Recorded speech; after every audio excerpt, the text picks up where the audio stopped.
बलात्कार पीडितेला न्याय मिळवून देण्यासाठी मांडली लक्षवेधी. आमदार पडळकर यांचा आवाज विधान परिषदेत घुमला. तिघा पोलिसांच्या चौकशीचे उपमुख्यमंत्री फडणवीस यांनी दिले आदेश. आटपाडीतील बलात्कार प्रकरणाची चौकशी.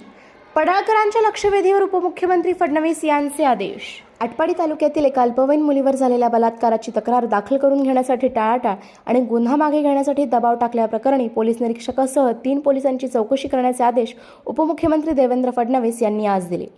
विधानसभेत आमदार गोपीचंद पडळकर यांनी या मुलीवर झालेले अत्याचार आणि गुन्हा दाखल करून घेण्याऐवजी गुन्हा मागे घेण्यासाठी 2 लाख रुपये देऊन दबाव टाकल्याबद्दल दिनांक 19 रोजी लक्षवेधी प्रश्नावर त्यांनी हे उत्तर दिले.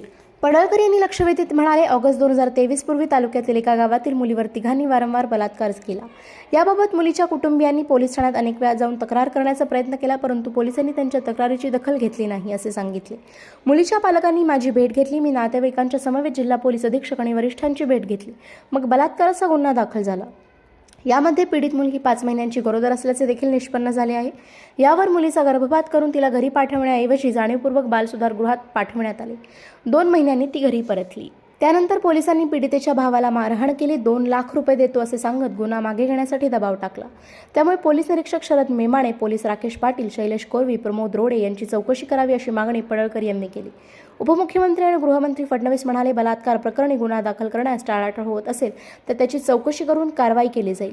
तसेच तक्रार मागे घेण्यासाठी पैसे देऊन दबाव आणला जात असेल तर ही देखील गंभीर बाब आहे. याबाबतचे ब्रीफिंग माझ्याकडे नाही, परंतु याची चौकशी करून पीडित मुलीला आणि कुटुंबियांना न्याय दिला जाईल अशी ग्वाही फडणवीस यांनी दिली.